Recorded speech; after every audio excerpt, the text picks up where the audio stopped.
Chapter 3 I Find a Second Friend I still kept to the drive, and trotted along well up into the 100th Streets. My plan was to have someone find me with the collar on, which undoubtedly had an address on it, but I must not be found near enough to Mr. Boston's home to be returned that night, for I might be ignominiously turned out into the darkness of the street. Now for another poor person. If a rich one found me, into an automobile or a taxi would I go, and presto, the house of the indignant dog I had robbed. I am not defending my action. I was a naughty, mischievous dog to steal another dog's collar.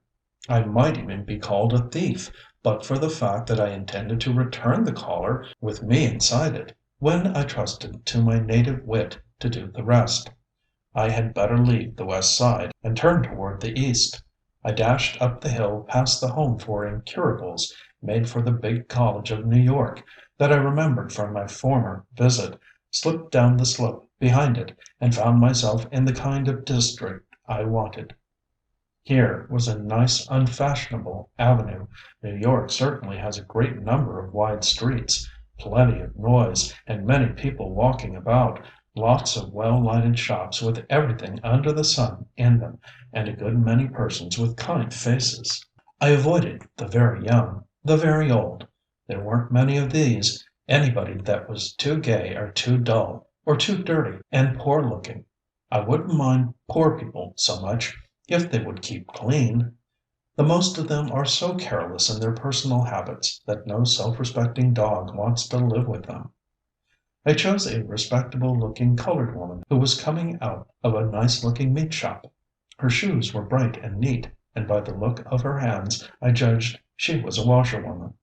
She had been out working by the day, and she was going to have a good hot meat supper in which I would join her. Sidling close up to her, I whined gently and held up a beseeching paw.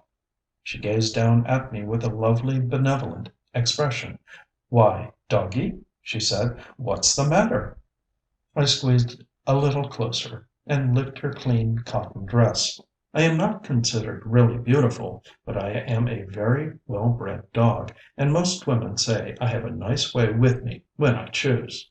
"Poor little fellow," she said, "I believe you're lost, and I just happened to see you."